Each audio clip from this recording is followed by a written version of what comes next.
And we are live with my sound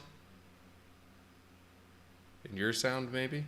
Hopefully my sound. Hey, your sound too. What do you know? Maybe we can do this. I actually have no idea if it's working on the live stream or not, but it'll be recording either way. And I have a good camera this time. Justin thinks he did.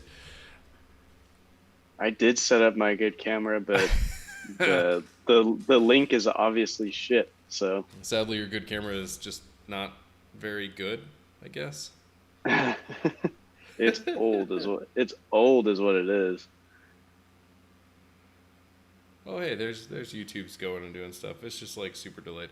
All right, yeah. So first things first, what you drinking tonight?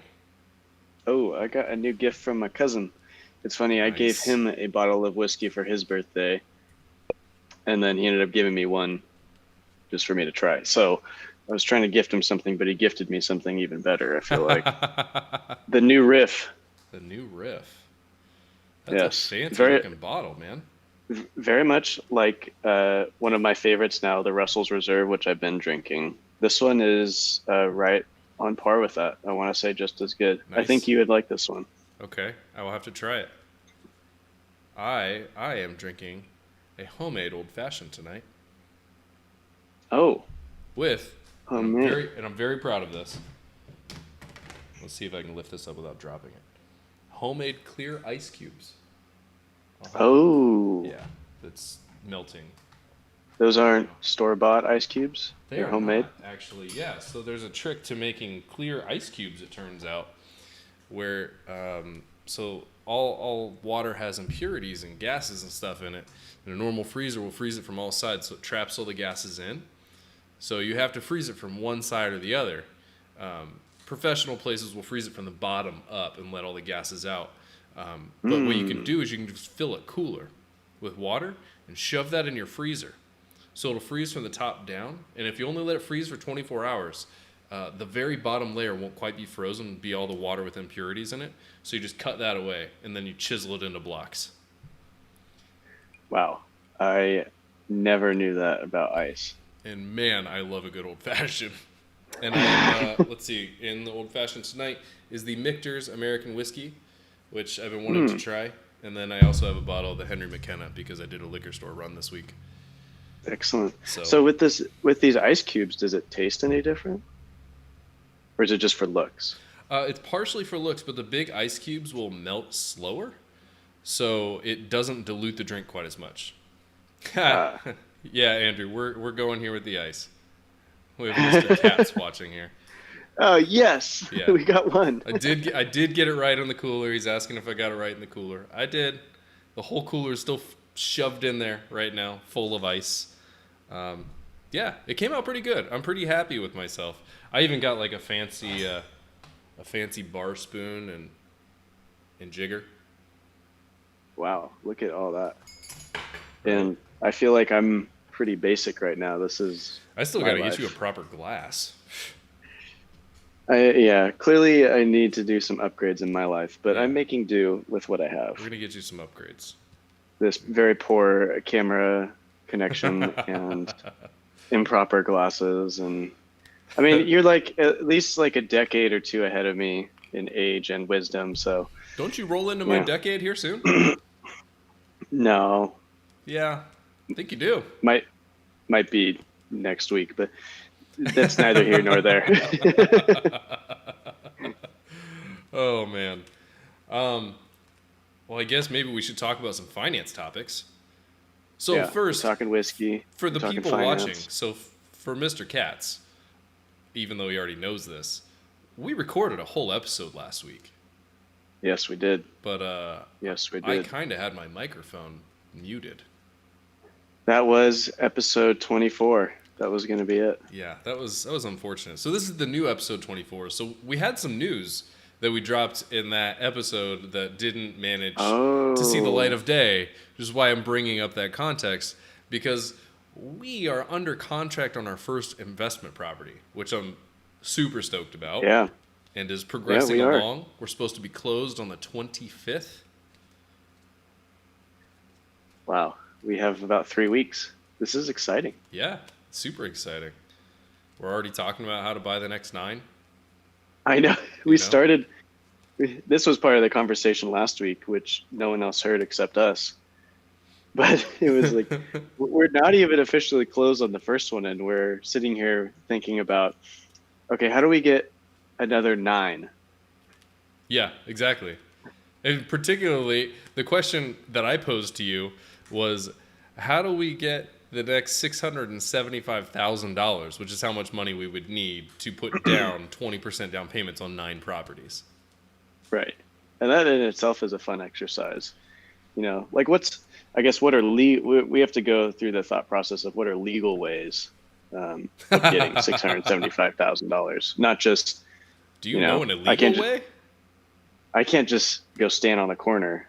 I mean, I could probably make that money pretty easy, but it's, I want everything to be above board with our investment property. Yeah, I mean that's true. We spend a lot of money on legal structure and things. We should probably not go and do illegal things. I don't need to go, pimp myself out. I mean, whatever the terminology will be. I don't want to say that like you're thinking too highly of yourself or anything, but could you really make $675,000 on that? It depends how long my career is, but my prices wouldn't be cheap. Hey, I hear like things like OnlyFans are, a good start. OnlyFans, yeah. Yeah. Oh boy. That actually reminds me. Did you hear about the stripper in Oakland? The stripper in Oakland? Yeah. I did not hear about a stripper in Oakland. No. Her AC went out, so she had OnlyFans. I need a soundboard. I need a soundboard so I can drop in some like bad dad jokes. Like you should just make that sound like that. I'll just record myself doing a few of these sounds. Oh man, that's bad. That's bad. But yes, we are under contract for our first investment property. I'm super stoked. It's going to be quite the experience to go through the whole like property management and rental process this first time, because I mean we like to pretend like we know what we're doing because we've done a lot of research, but I mean you only know if you can drive a race car once you get on the track, right? Right. You can watch as many videos, play as many video games, but until you actually do it, then you don't really know. So I don't know. It's going to be quite the experience, but I'm excited. I'm excited for 2021, to be honest. And that's not just cooking meth. I mean, I guess cooking meth is a thing, Andrew. I like that we have a participant with us. Yeah. Is he suggesting things? Yeah, he was saying maybe we could cook meth to get the... I don't know. I feel like we have better alternatives right now, so maybe we'll put that in our back pocket. I feel like I saw a TV series. I think it was a docuseries that taught you how to do this. It seemed like a really efficient way to make money. Oh man, this is the most off topic we've been so far, and I have not even finished a single drink. I think that's what live streams are for, though. It is, yeah.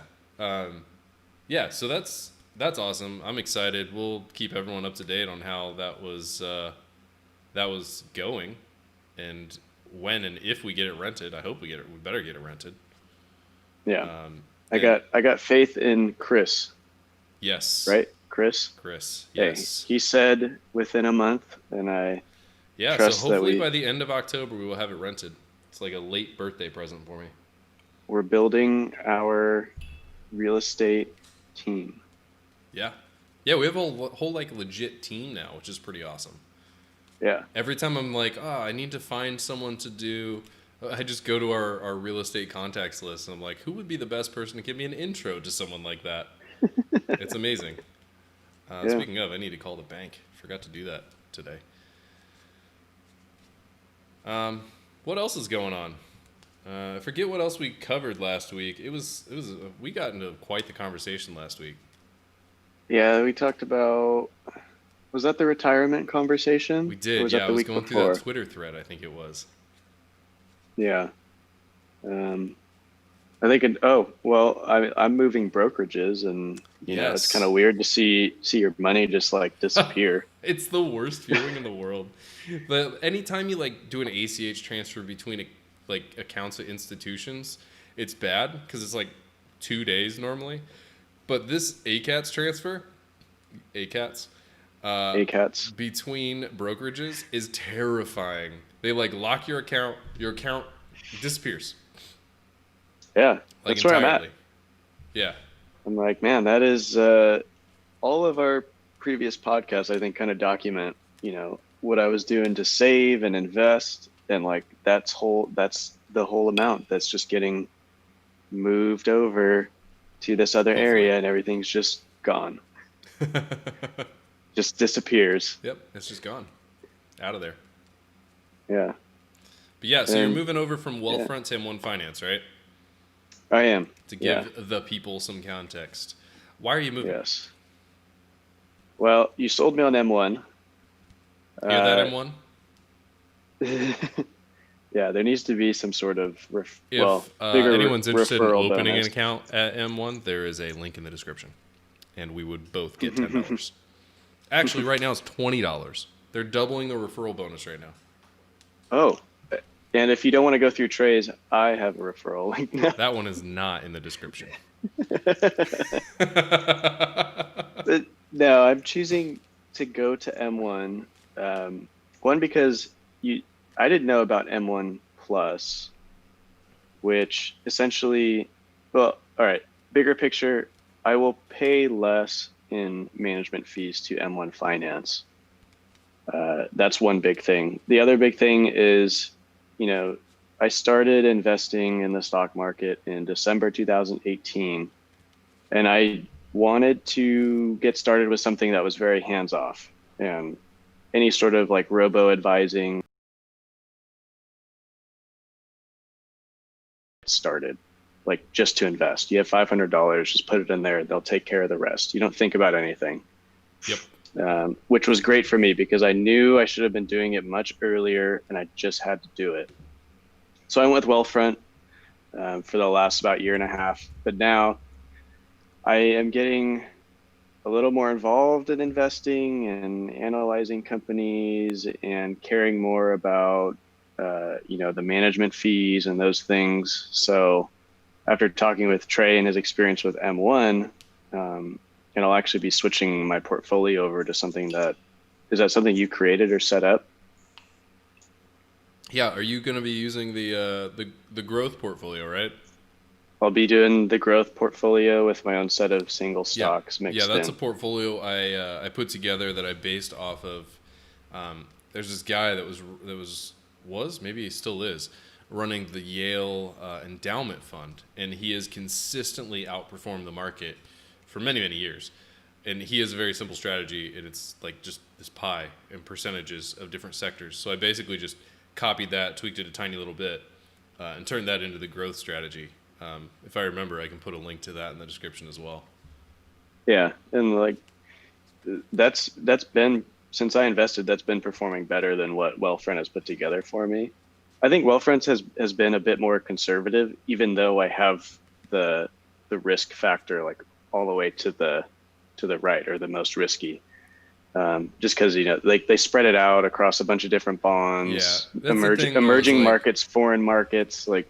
and yeah, we got into the conversation of risk not too long ago, right? A lot of those brokerages and personal finance does a similar thing. They don't do the investing for me, but they have a slider for like most aggressive to least aggressive, and then they recommend my portfolio based on that. And like the most aggressive, I would consider still very not aggressive, like still very risk averse. It's still heavily diversified, which I think is good in like a platform like Wealthfront, because you're going to Wealthfront to just have your money grow, right? Yeah, and I've had, I mean, to be honest, I've had phenomenal growth with them. So you're saying your Um, portfolio did good in this year that we've gone up 30%? yes, it did very good. But I mean, even before Fish in a that, barrel. but yeah, I do. No, I they think I have should done get well. more Your hands-on. your portfolio at Wealthfront typically matched my portfolio at M1, if I remember right. Yeah, it was comparing. Yep. It was close. But yeah, I want to get more involved. I want to try and lower those brokerage fees. But then with M1 plus or M plus, um, having that lower interest rate and a larger portfolio line of credit opens up other opportunities for us Yeah, for that line of investing credit in is cash flow. honestly that line of credit is honestly the only reason I'm with M1. It was a big plus moving to M1. There's some things that I don't like about M1. Mostly, the support is This like well, I've already discovered that. Like basically non-existent. it's yeah. Get ready Um, to either hound them and or just wait a while to have your questions yeah. answered. So, but that 2% credit line is massive. Like you can borrow up to 35% of your portfolio at 2% interest. I've used it for cash flow adjustments on my personal finances for the last 2 months. Like last month, I forgot that I set up my mortgage to auto pay, so I accidentally paid an extra payment on my mortgage, which I had done about a year or two ago with a previous mortgage broker, and it was awful. Like getting them to reverse that was nearly impossible. It was crazy. I didn't have the cash to cover it. Like who's got an extra mortgage payment sitting around typically? Right. So I asked them like what would happen. And they're like, oh, it'll just apply to the next one. I'm like, oh, that's cool. Pay that early, pay a little bit less interest. Awesome. So I just borrowed that payment from M1, put it into my account, and as I got paychecks this month, I just paid it right back off. And I ended up paying like $1.78 to float that money. And this month I did the same thing. We had a lot of expenses last month that and with Kimmy's job being partially furloughed and Connecticut ran out of money for unemployment pay, and we were a little lighter on the funds this month. So I was a little short. So I just floated the cash from M1. So I grabbed like $5,000 from M1, dropped it in there, and I'll do the same thing. I'll pay it back with any dividends that I make this month or any paychecks or anything like that. Oh, the other thing why I'm switching from Wealthfront to M1 is because Wealthfront has a portfolio line of credit as well. It's 3.65% or 30% of your portfolio. But this was like actually probably the reason why I decided to do it was because if you borrow from them, you can't contribute to your investment account until you pay off Oh, that line yeah. of credit. I forgot we discovered that, and that was awful. Yeah. So that was like that really was the thing where I was like, all right, M1 checks the boxes 3 times on things that I really care about. And I was like, all right, I should do it. Yeah. So that's when I decided to initiate it, just because like I'm actually considering using. 1 second. Yep. Pause. I needed my other glass. I'm actually considering using M1's line of credit to pay for a small portion of the FJ Cruiser that I'm going to buy from Lowe because it's cheaper than any auto loans. Yeah. Well, and you can use it like I'm using it on this house purchase. Don't tell the mortgage broker. I have the cash to pay the 20% down payment, but I don't have to use the cash because some of that cash is in my emergency fund. So I'm actually going to use a large chunk of my portfolio line of credit to cover the down payment. Yep. Which is pretty cool to be able to do. I guess the downside to that is it's a variable interest rate, right? It's not fixed. Yes, but it's never changed. I've been with them for over a year, and it's been 2%. So what I think is unique about M1's credit line, and this sounds like a giant ad for M1. It's not. I just think the credit line is like the greatest thing ever. So a lot of these brokerages, when you get a portfolio line of credit, it's actually what would typically be known to a bank as a portfolio line of credit. With M1, what you're actually getting is a margin account. So for anyone that's not familiar with margin, it's the ability to basically buy stocks by loaning money, which most margin accounts are typically around 3% margin. Like on Alpaca, the algo trading app I was using, it was 3% annual interest on margin. That's actually what you're getting.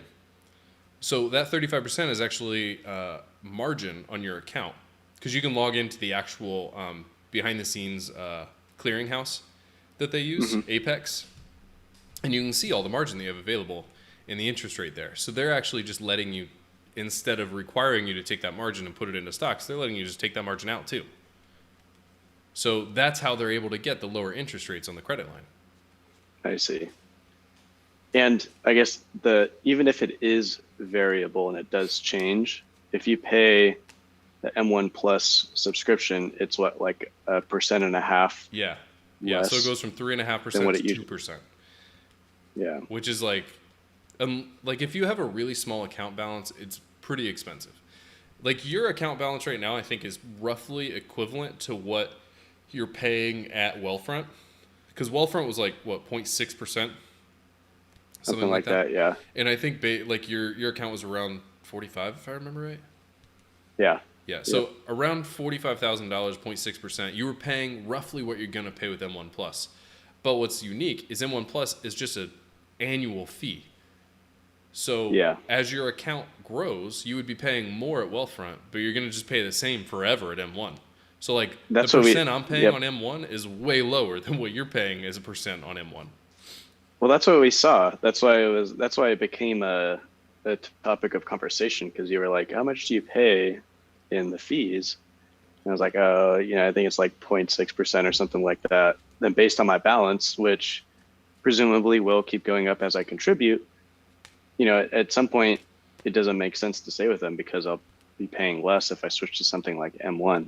And the other thing about M1 is, I don't know if they have a promotion going on right now or what, but it was only $25 for the M1 Plus. They do have a promotion going on. I paid $100 for mine. So it's $25 discount, is right? stupid cheap for that right now. Like $25 and you get to borrow 35% of your account value at 2%. Like, go do it now. Yeah. So yeah, it's pretty amazing. On a completely different topic, this American whiskey is really good. Yeah. Yeah, it's interesting because it's not a bourbon or a rye. It's basically a bourbon, but bourbons have to be aged in new barrels. This is actually aged in a previously used, I think it was bourbon barrel. Does it say? Maybe it doesn't say. But yeah, it's not aged in a new barrel. So that's why it's just called whiskey. Oh, your camera just turned off. I know. It was so funny. Press the start stop button. Good job. But it's very I even good. turned the auto off. I'm trying to see if there's any details on here that I could share with you. You should try this one. If you like bourbon, this is good. I've been getting into bourbon since I had the Russell Reserve. It's not too horribly priced either. This one's $50 a bottle. Okay, that's about how much? So yes, this was like 60, I think. I mean, it sounds like a whiskey snob now, but it's one of the cheaper bottles I've been buying lately. Yeah. My good old Henry McKenna is $100 a bottle now. I mean, that's about as much as I'll spend. What's crazy is when it won the San Francisco Whiskey Awards 2 years ago, maybe 3, it was only $30 a bottle. The first bottle I ever bought of Henry McKenna was $70, and now it's up to $100 a bottle. So that's why if we ever start grabbing our own barrels and our own whiskey, the key for marketing and prices will be to win awards. Yes. Or just marketing. I mean, look at White Claw. I mean, those are delicious, so I don't really see your point. No, they're amazing, and we've had them pretty much permanently through this summer. Did I introduce you to those when you visited last year? Yeah, you did. Yeah, they're pretty tasty, except for the lime. I mean, I'm not too keen on lime either. But yeah, I think I introduced you in like somewhat of a a rough fashion because we didn't just like taste them. That was all we had to drink. There was nothing rough about that, sir.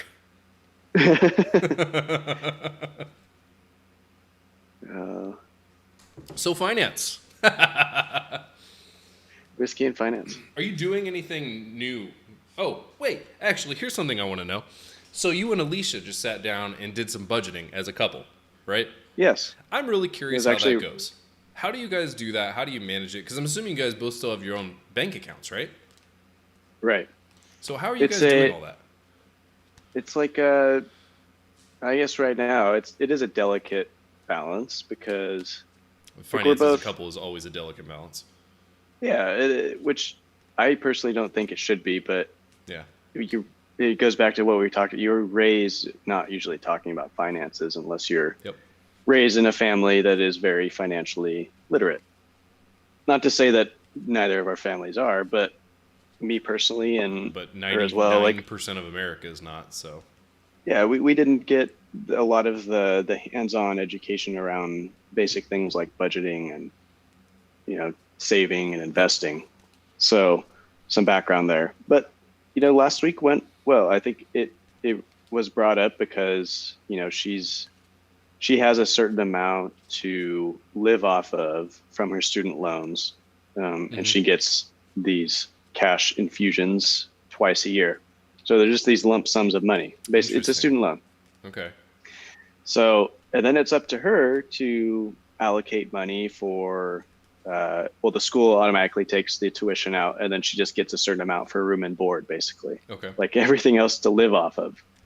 So before we moved and before she got the loan, we went through a rough exercise of like looking at how much she would need.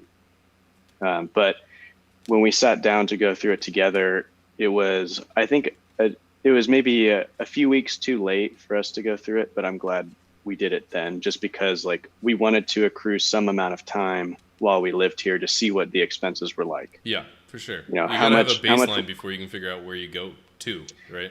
Yeah. We should have done it directly a month on the dot after we moved here. We did it like maybe a month and a half.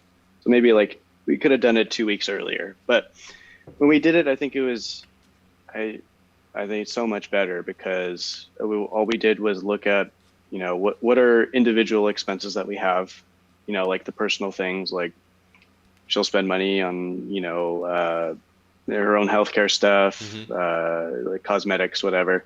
I'll spend money on my stuff, camera gear, car stuff. But then there's this huge pool of shared expenses where, it's like, the stuff to live, food, right, yep, rent, electrical, gas, water, like all the utilities and things like that.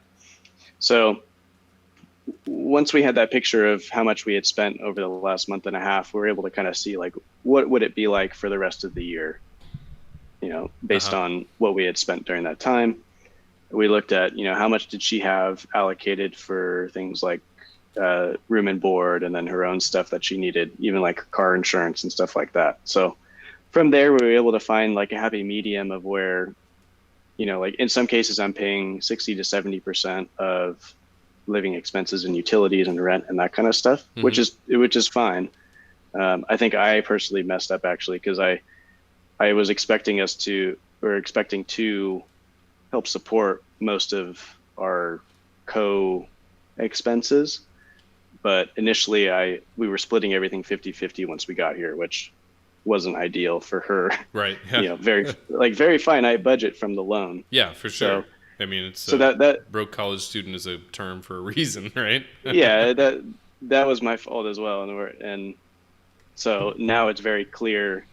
If anything, it just made things very transparent of where things lie financially and where I can help and how much I need to help with certain things like rent and utilities, so that she still has a bit of a buffer to like not live as a broke college student. Right. Because I want her to be able to be in a comfortable space for studying and not have to worry about certain things, so that she can focus on studying. Yep. Now, some of the action items that came out of it were we kind of need to redo our budget. So I've actually been working in YNAB over the last week. Plug in some software tonight. Struggling a little bit. There's a link in the description for that too, by the way. struggling a little bit with it personally, just because it's a different way of budgeting. It But is very different. I I was able to link all the necessary accounts. I actually set up organized around YNAB for setting up like my Ally Bank accounts and things like that. Because previously, my credit union back from home didn't integrate very well with most online things. So I moved most of that money over to Ally so that it would easily integrate with YNAB. Yep. Um, and then, yeah, and then she, if she does have time, then she'll be able to pick up a job either working with another clinic or a restaurant or, really anything as part-time income, just to help have some spending money. Uh-huh. So do you guys track it all in like one, also, just ignore me, I'm making another old fashioned because it was so tasty. So I'm just gonna be making a cocktail here. You should have the camera zoomed out so you can see everything. It's zoomed all the way out. But here you go. We're doing it here. So do you guys hold on. Here. There we go. Do you guys track everything in like a single YNAB? Like what is she using for budgeting? A spreadsheet right now. Spreadsheet. That I set up. Okay. So you guys share a single spreadsheet? Or she does a spreadsheet and you do YNAB? I'm really curious about all the details here. Because Kimmy and I don't really have anything set up, and I think ours is probably a little simpler because it's all one bank account, right? But I'm still just very curious how this works. So she has her spreadsheet of like basically what's allocated for each month, like target spending for each category. What I ordered last week was I put her on my credit card that we use for most expenses like food and things like that, so that she can use that because like, for example, I'm covering like food and things like that for us. So if she needs to buy household supplies or food, then she'll just use that credit card and then it'll be tracked in my YNAB. Okay. And then she'll have her card for using things for her own expenses. Nice. I like the way you like really lubed up that rim there. You have to, otherwise you don't get the orange taste in every little sip, which is really critical to a good old fashioned. It's funny. So that's very interesting. And I always like to hear. I think it would be really interesting to bring some people on as guests to talk about like couples finances. It's something I always struggle with. Like, I think I have a really good like financial system put in place, but where I always struggle is like communicating that to Kimmy and being on the same page and like where we can and can't spend money during a month. It's something I still haven't really figured out a good solution for, and I think that's really interesting. But to completely shift, because this is the Caribbean Cast edition. I can't say we have figured it out either, but it's something that we're trying now that we're here. And that's all you can do, right? Just keep trying multiple things. Yeah. So I've been watching this guy on YouTube called How to Drink. And he's got an amazing channel. Does really good like cinematography, really good at explaining things. I watched this video today on the history of the old fashioned, which was really interesting. He made old fashions all the way from when they weren't called old fashions, they were just called cocktails, because this is the original cocktail. This is actually a modern version of the old fashioned. The original one didn't even have ice in it because they didn't have ice, because it was in the 1850s. But he used to start all of his original videos saying like he's never worked in a bar, he's never been a bartender, he's never been a bar back, all that stuff. He's just been in a lot of bars. And I always thought that was interesting, but now as I'm making this, I'm like, actually, I think that's really good, because I know exactly why you need to swirl that orange peel around the rim of that glass, because when they don't do that, it just makes a big difference. Next week, I will bring matches, and I will do a flamed orange, because that is really tasty. Holy hell. That is some fancy stuff. Got the simple syrup right on this one.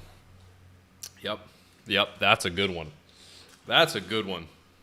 Maybe we should, like, in the middle of one of these, we should do a how to make a good old fashioned section. Let's do it. So you just next time when you're doing your refill, we'll just pan the camera down, and then you'll just talk through how to make a good old fashioned. It's crazy easy, actually. I kind of like tonight I wanted to make an old fashioned before we got started. And I kind of thought maybe it was going to take too long, that I wasn't going to be able to like actually finish it before we needed to get going. But then I got making it and I'm like, oh, it's really easy. It's just 2 ounces of whiskey, a 1/4 ounce of simple syrup, 3 dashes of Angostura bitters, stir that around, cut a peel off an orange, twist it on, and you're done. Simple. Yeah. The ice was honestly the hardest part. But just look how good that ice looks in that glass. I mean, come on. That clear ice. That just looks good. Yeah, so this I mean, is what really else? all over the place.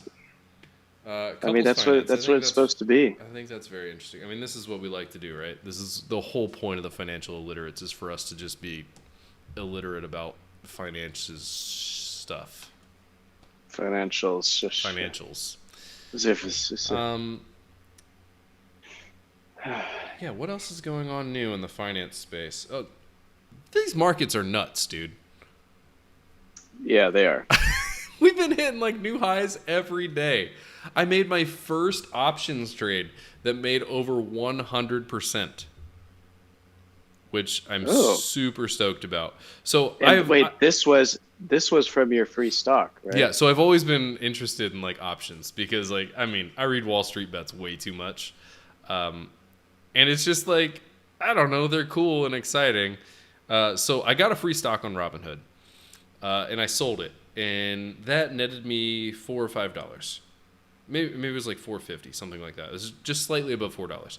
So I'm like, you know what? Let's go buy an option on the SPY, which is the S&P for anyone that doesn't know. And I picked October 2nd because my birthday is October 5th. And the October 5th options weren't out yet. So I picked October 2nd. And then I literally just scrolled to a call because I'm like, stonks only go up. And I scrolled to a call that was cheap enough for me to buy, and I bought it. That was the whole strategy right there. The whole strategy. And today it hit $10. So I bought it for $4, sold it for $10. And that is my cool chart. Up, there it is, yeah. Up 93.26% today. 137% the past week. So I want to see like if I can replicate this at all. I'm curious how far I can grow this account. Realistically, I'm going to buy another option. It's going to go to 0. Pretty much every free stock I've ever gotten, I've bought an option and then I've lost it all. Wait, which service did you go through though? This was Robinhood. I also have one going on in Webull right now, but that's going really poorly. I bought a put in Aurora Cannabis, and they just haven't broke down enough. They were looking at like a good trend, but it expires in 2 days, and it's an $8 put. So unless they drop over $1 in the next day, it's not likely. They are on a downward trend though, so I might have just missed the timing. Options are so interesting to me. Do you know much about options? I know nothing about options. Okay, so other than that, I don't have many. So options, you can do calls and you can do puts, right? Let's start out with calls. Calls are basically saying, if you buy, so let me use real numbers. If you buy a call for the $400 SPY, so the $400 SPY call, I bought it for 4 cents. You have to buy 100 contracts, so that's $4 because I bought it for 4 cents times 100, right? So the 400 SPY, if the SPY is less than 400 on the date of the expiration of that call, which mine was October 2nd, they expire worthless, $0. They're just paper at that point. If the SPY is over $400 or over, that call option gives me the option to purchase 100 shares at the dollar value. at $400. Oh, interesting. So I never plan to exercise because you have to have like large amounts of money on things. A put option is the very opposite. It gives you the option to sell 100 shares at that amount. Again, if it expires out of the money, so the price didn't go below your put level, it just expires worthless, right?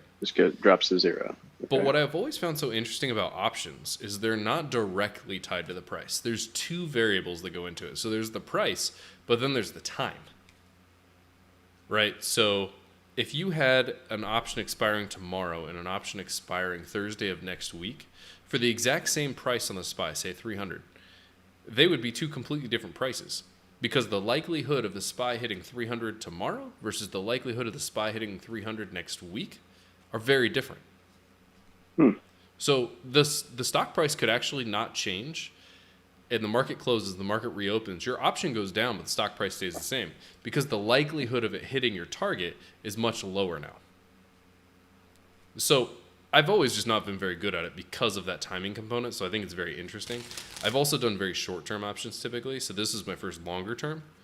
The problem is the further out you go, the more expensive the options are because the likelihood of being able to hit it is a lot higher. Yeah. I guess, like, what is the purpose of options? Like, why were they invented?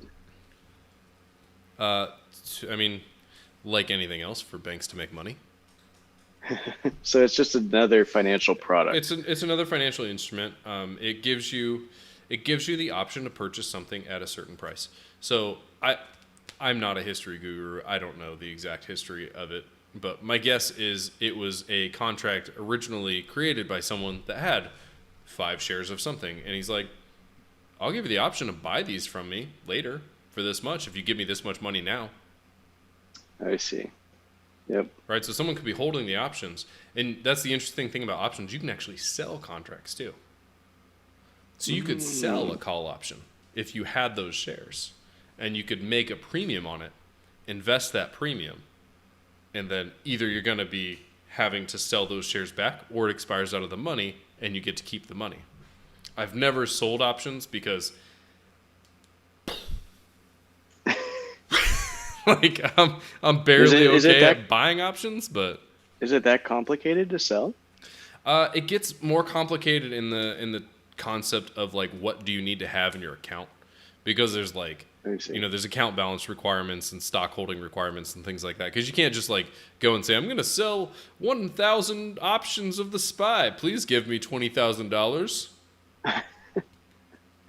Because like if you need to settle on that, the brokerage is like, I want to make sure you're good for this, right? Yeah, so yeah, I can see that. It's a little more complex from that standpoint. I've just never really gotten into it much, but I feel myself starting to get into it. I love day trading so much. I just get such a rush from it. Like when this thing was getting around 10 cents, like which was what my target was, like the heart's like pounding. I'm watching the chart. I'm so excited. It's so much fun. I mean, you went real deep on it, like about a year ago. I sure did. Tradavate. I went with Brundage. I went real deep on it. That's when I was like considering like completely changing careers into day trading. But then I realized that was going to take many, many years to pull off. I mean, I was even up at, on the West Coast, I was up at 4:35 a.m. Yeah, hanging out with Brundage. To do some paper trading. Yeah. It was funny because I thought, I was like, oh, this is pretty slick. That was maybe like one of the biggest disappointments ever. Because we were paper trading, right? And I had that strategy. And man, I was making thousands and thousands of dollars on that strategy.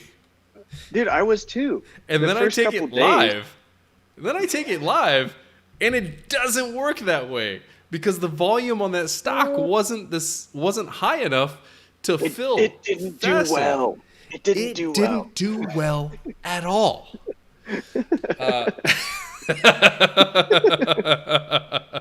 You know what's funny is if we start to get an actual following on this thing, there's going to be like a whole class of people that just come in at like the 45-minute mark because they're like, all right, this is when they're real fun.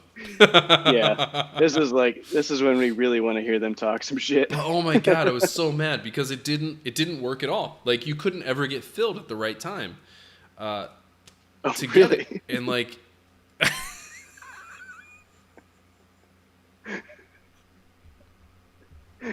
We should.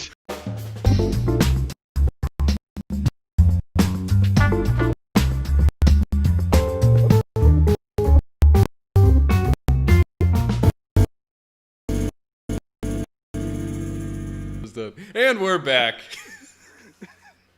Oh my This goodness. is I hope going. my mom's This not is watching going this. south real quick. I hope my mom's not watching this. Anyways, yeah, I was really disappointed by that. And then I spent a long time trying to figure out strategies for that. I had a couple of good days, but a lot of bad days. It just didn't work out so well. It's hard to like. I can imagine if I was able to just like spend all day focused on that, I could probably figure something out. It's just like the ROI on it. It's one of those things that the probability of becoming really good at it, good enough to make a living from it, is so low. And I have like 2 or 3 other opportunities that have a much higher probability of success with a similar or greater ROI. And I just can't make the trade off, you know? All right, question for you. Yeah. Would you rather, where do you think the bigger ROI is? If you put 100 hours into day trading or 100 hours into YouTube videos, what would have the bigger return?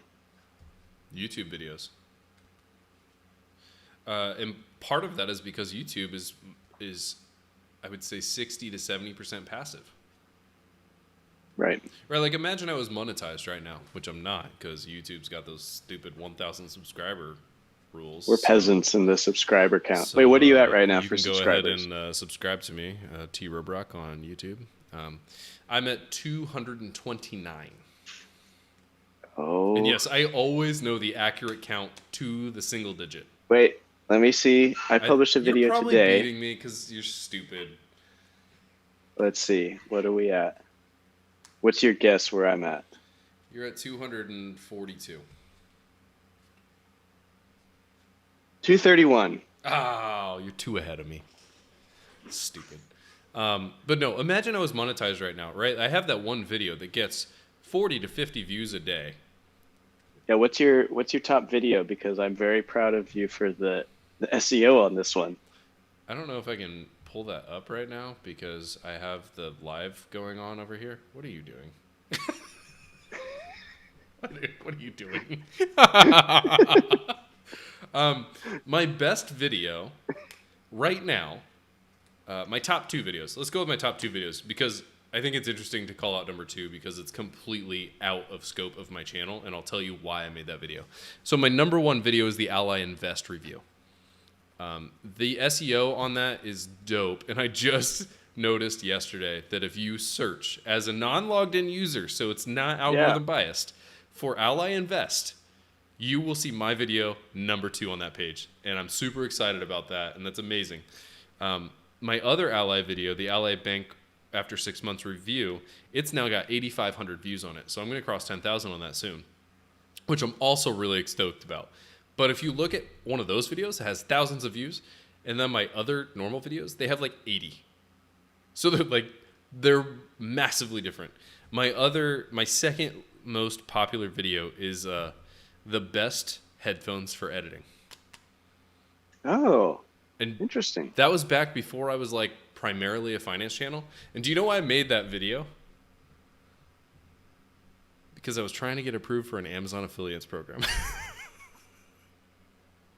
So to those one person watching, please use Trey's Amazon affiliate link for when ordering but through my YouTube items page off because Amazon. I think they care if they see traffic to your thing from a page that you didn't list. But those are my 2 biggest ones. But back to the original question. Day trading is trading time for money. Like it's highly leveraged, right? Like you can make, depending on the amount of money you have to put in, a lot more dollars per hour. Right, if you have a $10,000 account versus a $1 million account, you can make significantly more dollars per hour. But the percentage return by hour is roughly the same. And it takes a really long time to learn and get good at, and you might never get good at it. Whereas YouTube, it's a lot more passive. You release a good video like those Ally Bank videos, and those would continue making me money over and over and over again, basically forever. Right.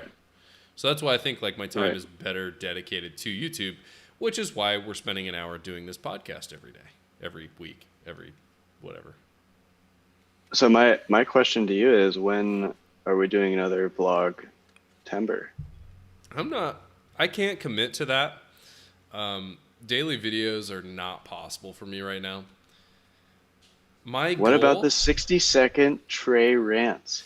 I just haven't ever gotten into it. It's like, the problem is my rants come up when I'm having conversations with you or Andrew, and then they're gone.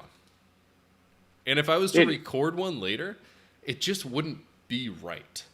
You record it at that moment. You'd be like, all right, this is going to be a rant. And then we just hit record. I know. And then boom, there it is. But here's the problem. Okay, here's the problem. How do you monetize TikTok? I don't know. I'm not really interested in TikTok right now. Exactly. Well, okay, that's a huge problem in your life. It is. TikTok contains some of the funniest people in the entire world right now.